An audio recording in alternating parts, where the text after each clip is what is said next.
पंजाब में एक कहावत है कि एक ईंट उखाड़ो तो कई सिंगर निकलते हैं। ऐसे ही दिल्ली में अब एक नई कहावत बनाने की कोशिश हो रही है कि आम आदमी पार्टी के किसी भी काम को खंगालो उसमें घोटाला निकलता है। लेकिन क्या यह घोटाला वाकई घोटाला है या कुछ और है? लेकिन आज हम ये बात क्यों कर रहे हैं? वजह है दिल्ली में ईडी की एक रेड, जिसमें इस बार घिरे हैं सौरभ भारद्वाज, आम आदमी पार्टी के पूर्व विधायक और पिछली सरकार में स्वास्थ्य मंत्री, जिनके घर समेत 13 लोकेशंस पर आज ईडी ने छापेमारी की, जिसके बाद फिर से आम आदमी पार्टी के कथित भ्रष्टाचार का जिन बोतल से बाहर आ गया है।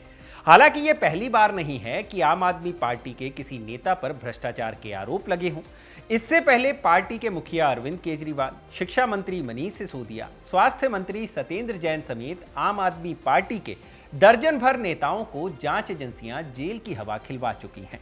लेकिन सवाल ये उठता है कि क्या पर्दे के सामने जो दिख रहा है वही पर्दे के पीछे भी चल रहा है, या वहां पिक्चर कुछ और चल रही है?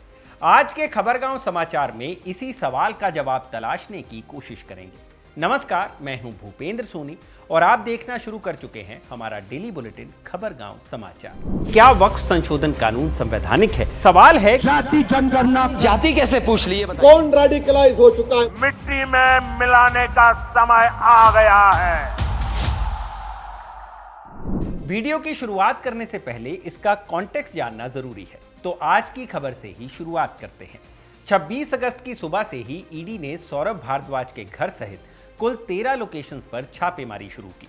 ईडी का आरोप है कि 2018-19 में दिल्ली में स्वास्थ्य से जुड़े 24 प्रोजेक्ट्स को शुरू किया गया था, लेकिन उनमें कई तरह की कमियां सामने आई हैं, जैसे प्रोजेक्ट्स पूरा होने में देरी होना, प्रोजेक्ट की रकम में नाजायज बढ़ोतरी होना वगैरह वगैरह।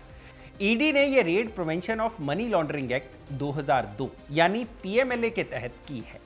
दरअसल इसी साल 26 जून को दिल्ली की एंटी करप्शन ब्रांच यानी एसीबी ने आम आदमी पार्टी की सरकार के दौरान हेल्थ से जुड़े इंफ्रास्ट्रक्चर प्रोजेक्ट्स के कथित भ्रष्टाचार को लेकर सौरभ भारद्वाज और सत्येंद्र जैन के खिलाफ एफआईआर दर्ज की थी। यहां आपका यह जानना जरूरी है कि पिछली आप सरकार में ये दोनों नेता स्वास्थ्य मंत्री रह चुके हैं। इसे लेकर 6 मई को एसीबी द्वारा एलजी वीके सक्सेना से सौरभ भारद्वाज और सत्येंद्र जैन के खिलाफ केस दर्ज करने की सिफारिश की गई थी, जिसे एलजी ने मंजूरी दे दी थी। लेकिन मजेदार बात यह है कि ये एफआईआर दर्ज करने के पीछे एक बीजेपी नेता का हाथ है। तारीख थी 22 अगस्त 2024। उस वक्त दिल्ली विधानसभा के नेता प्रतिपक्ष विजेंद्र गुप्ता ने एंटी करप्शन ब्रांच के चीफ को एक लेटर लिखा था। सब्जेक्ट था दिल्ली के स्वास्थ्य विभाग में मंत्रियों सौरभ भारद्वाज और सत्येंद्र जैन के कार्यकाल में हुए बड़े भ्रष्टाचार में तुरंत जांच की मांग। इस पत्र में विजेंद्र गुप्ता ने लिखा था कि 2018-19 में दिल्ली में 24 अस्पतालों के प्रोजेक्ट सैंक्शन किए गए थे। इनमें 11 ग्रीनफील्ड थे और 13 ब्राउनफील्ड थे। ग्रीनफील्ड का मतलब होता है उस जमीन पर निर्माण करना जो अनयूज्ड है, और ब्राउनफील्ड प्रोजेक्ट यानी किसी एग्जिस्टिंग बिल्डिंग में ही एक और बिल्डिंग बनाना। विजेंद्र गुप्ता ने आरोप लगाया था कि इस प्रोजेक्ट की कीमत यानी लागत 5,590 करोड़ थी, लेकिन ये प्रोजेक्ट अभी तक यानी 22 अगस्त 2024 तक पूरे नहीं हुए हैं।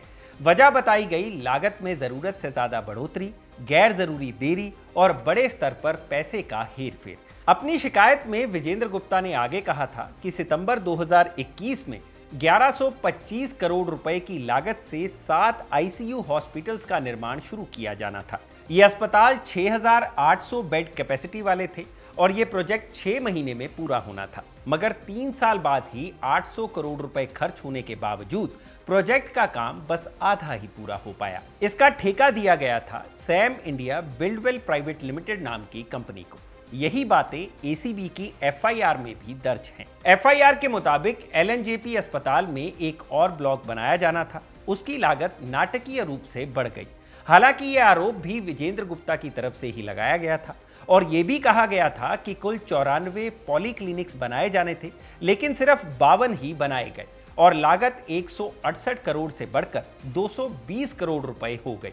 विजेंद्र गुप्ता ने सौरभ भारद्वाज और सत्येंद्र जैन पर आरोप लगाए कि दोनों मंत्रियों ने लगातार उन तरीकों को अनदेखा किया जिनसे कम पैसे में काम हो सकता था, यानी जो कॉस्ट इफेक्टिव थे। इन्हीं आरोपों के चलते ईडी ने आज सौरभ भारद्वाज के घर पर छापेमारी की। लेकिन सवाल ये उठता है कि ईडी ने छापेमारी के लिए आज का ही दिन क्यों चुना।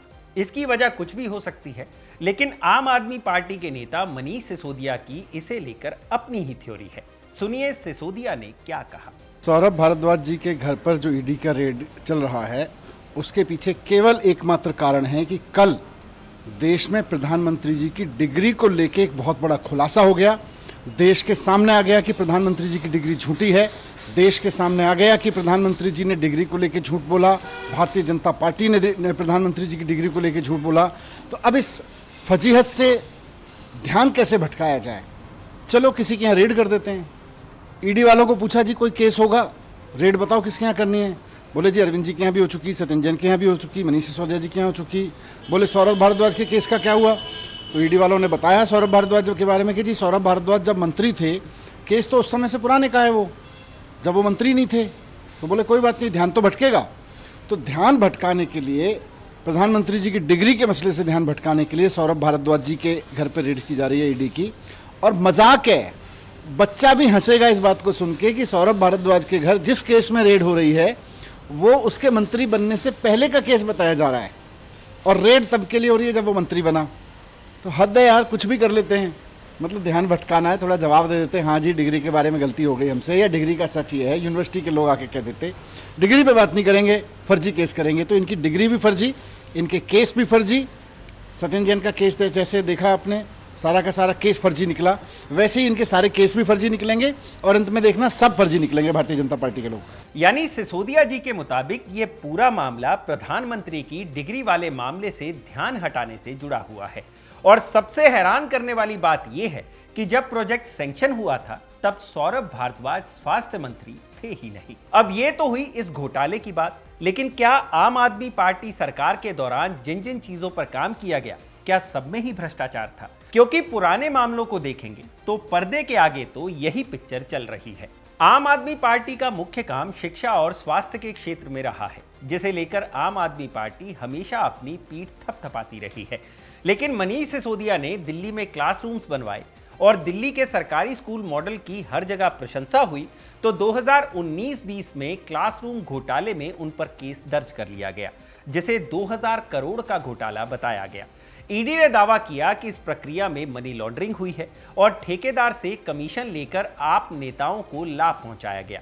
लेकिन कोर्ट में अब तक ईडी कोई ठोस मनी ट्रेल साबित नहीं कर पाई है। उधर स्वास्थ्य मंत्री सत्येंद्र जैन पर मनी लॉन्ड्रिंग का केस दर्ज हुआ, हवाला के जरिए पैसे लेने की बात कही गई है। इसके अलावा सीसीटीवी घोटाला, पीडब्ल्यूडी भर्ती घोटाला और अब अस्पताल निर्माण स्कैम में भी उन पर एफआईआर दर्ज है। हवाला वाले मामले के चलते तो उन्हें 18 महीने जेल में काटने पड़े, जिसके बाद जमानत मिली। लेकिन क्या ईडी कोर्ट में उनके खिलाफ सबूत पेश कर पाई? तो जवाब है जांच अभी जारी है। अब आते हैं दिल्ली के सबसे फेमस घोटाले यानी शराब घोटाले पर, जिसे लेकर विपक्षी पार्टी भाजपा ने आप पर यह आरोप लगाए कि ये दिल्ली को दारूबाज बनाना चाहते हैं। इस घोटाले में तो आम आदमी पार्टी के सभी बड़े बड़े नेता नप गए, फिर चाहे वो मनीष सिसोदिया हो, संजय सिंह हो या फिर अरविंद केजरीवाल। केजरीवाल ने तो इस कथित घोटाले के चक्कर में 158 दिन तक जेल से ही सरकार चलाई। इस दौरान देश में लोकसभा चुनाव भी हुए, जिसके लिए केजरीवाल को जमानत मिली, लेकिन पार्टी को दिल्ली में कोई फायदा नहीं हुआ। फायदा किसे हुआ? स्टैट्स देख लीजिए। खैर, मनीष सिसोदिया, संजय सिंह और केजरीवाल, इन सबको इस मामले में बेल मिल गई है। लेकिन केस का क्या? जांच अभी चल रही है। सुप्रीम कोर्ट ने तो सीबीआई को इस मामले में पिंजरे का तोता तक कहा था और ईडी इस मामले में मनी ट्रेल साबित नहीं कर पाई है। ये तो कुछ बड़े मामलों की बात है, लेकिन हमारा लॉ कहता है इनोसेंट अंटिल प्रूवन गिल्टी। लेकिन चुनाव में परिभाषा अलग होती है। नेता जेल गया, विपक्षी दलों ने इसे जमकर भुनाया और नतीजा सबके सामने है। अब कई दर्शक ये भी सोच रहे होंगे कि धुआं वहीं उठता है जहां आग होती है, तो लगे हाथ ईडी के ट्रैक रिकॉर्ड पर भी बात कर लेते हैं। इंडियन एक्सप्रेस की रिपोर्ट में 2022 में बताया गया था कि 2014 में केंद्र में एनडीए की सरकार आने के बाद ईडी की कार्रवाइयां विपक्षी दलों के खिलाफ काफी ज्यादा हुई हैं।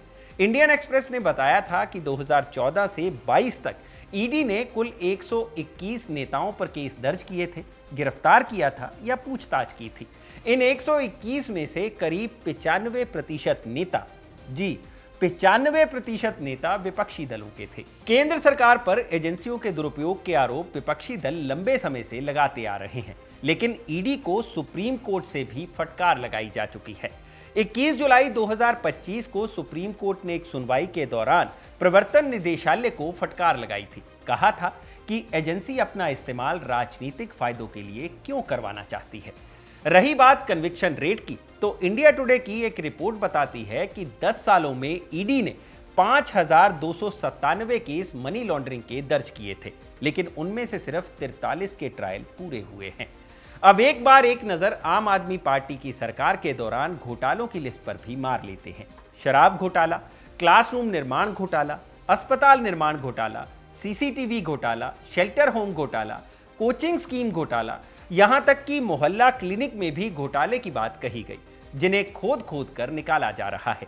लेकिन बड़ा सवाल यही है कि क्या आम आदमी पार्टी के किसी भी नेता को अब तक किसी भी घोटाले में सजा हुई? जवाब है नहीं। मामला अभी कोर्ट में है। यहां हम ये नहीं कह रहे कि घोटाले हुए ही नहीं होंगे, लेकिन यह भी समझने की जरूरत है कि पिछले 10 सालों में सारे घोटाले क्या दिल्ली में ही हुए? यहां हमें आज की कार्रवाई पर अरविंद केजरीवाल ने जो कहा उसे सुनना चाहिए। एक्स पर दिल्ली के पूर्व सीएम अरविंद केजरीवाल ने लिखा, सौरभ भारद्वाज के घर ईडी की रेड मोदी सरकार द्वारा एजेंसीज के दुरुपयोग का एक और मामला है। मोदी सरकार आम आदमी पार्टी के पीछे पड़ गई है। जिस तरह आपको टारगेट किया जा रहा है, ऐसे इतिहास में किसी पार्टी को नहीं किया गया। आपको इसलिए टारगेट किया जा रहा है क्योंकि मोदी सरकार की गलत नीतियों और भ्रष्ट कामों के खिलाफ सबसे मुखर आवाज आपकी है। मोदी सरकार हमारी आवाज दबाना चाहती है, यह कभी नहीं होगा। आप बीजेपी की इन रेडों से डरने वाली नहीं। हम हमेशा की तरह देश हित में गलत नीतियों और भ्रष्टाचार के खिलाफ आवाज उठाते रहेंगे। खैर, अब बढ़ते हैं सौरभ भारद्वाज पर हुई ईडी की कार्रवाई के बाद विपक्षी दल भाजपा के नेताओं का इस पर क्या कहना है उस और। आम आदमी पार्टी के पूर्व स्वास्थ्य मंत्री, दिल्ली के अध्यक्ष उनके सौरभ भारद्वाज, आज उनके यहाँ जांच एजेंसी ने छापा मारा है। छापा भी वही जो चोरी, जो भ्रष्टाचार उन्होंने अस्पताल बनाने में किया, दवाई और उपकरण खरीदने में किया, जिसकी शिकायत भारतीय जनता पार्टी लगातार करती आ रही थी। और हमारा ये मानना है कि सौरभ भारद्वाज हो, अरविंद केजरीवाल हो, मनीष सिसोदिया हो या सत्येंद्र जैन हो, ये सब वो भ्रष्टाचारी हैं जिन्होंने भ्रष्टाचार की गंगा में खूब गोते लगाए हैं। अब जांच एजेंसी जांच कर रही है, लेकिन स्वास्थ्य घोटाला दिल्ली में दिल्ली की जनता के साथ एक बहुत बड़ा धोखा था, जिसके सूत्रधार खुद सौरभ भारद्वाज रहे हैं। जांच एजेंसी को मैं जैसे जैसे जांच सामने आएगी, उसके बाद तथ्य सामने आएंगे, तो जनता भी देखेगी कैसे इन्होंने हमें लूटने का काम किया था। हालांकि एक बयान कांग्रेस नेता और दिल्ली की पूर्व मुख्यमंत्री शीला दीक्षित के बेटे संदीप दीक्षित की तरफ से भी आया है, उसे भी सुना जाना चाहिए। जो अस्पताल का केस है, जिसमें ये केस चला है, मेरे हिसाब से ये करप्शन का केस है। और इसमें ये मनी लॉन्ड्रिंग का क्या है क्या नहीं, मैं नहीं पहलू जानता हूँ, लेकिन मैं भारतीय जनता पार्टी का एक तरीका देख रहा हूँ कि महत्वपूर्ण केसों में जिसमें एंटी करप्शन के अंदर चार्ज होना चाहिए, सीबीआई की इन्वेस्टिगेशन करनी चाहिए, वो इसको ईडी में डाल देते हैं। और मुझे शक ये है कि ईडी का इस्तेमाल वो करते हैं सिर्फ डराने धमकाने में। जब उनको ज़रूरत पड़ती है ईडी को विड्रॉ कर लेते हैं, क्योंकि पीएमएलए में ज़्यादातर कुछ मिलता नहीं है, और इस कारण से वो अपनी राजनीतिक इसमें फ़ायदा उठाते हैं। अभी आपने देखा होगा आम आदमी पार्टी पर भी प्रभाव डाला, इंडिया अलायंस से वो टूट गए, जगह जगह इंडिया अलायंस के खिलाफ अपने कैंडिडेट खड़े कर रहे हैं। तो हो सकता है ये कोई करप्शन को हटाने वाली बात ना हो, ये इनके और आम आदमी के बीच में किस तरीके से आम आदमी पर और एक प्रभाव डाला जा सकता है या प्रेशर डाला सकता है, हो सकता है उसका काम हो। यानी कुल मिलाकर मामला इतना है कि दिल्ली में स्कैम हुआ या नहीं, वो जांच के बाद सामने आएगा। लेकिन घोटालों के उजागर होने, ईडी के रेड मारने और नेताओं की गिरफ्तारी की टाइमिंग को लेकर आम आदमी पार्टी की तरफ से सवाल उठते रहे हैं। तो क्या पर्दे के पीछे कुछ और भी चल रहा है? जवाब अभी बाकी है। आप इस बारे में क्या सोचते हैं, हमें कमेंट सेक्शन में जरूर बताइएगा। आज का खबरगांव समाचार बस यहीं तक। आप देख रहे हैं खबरगांव। शुक्रिया।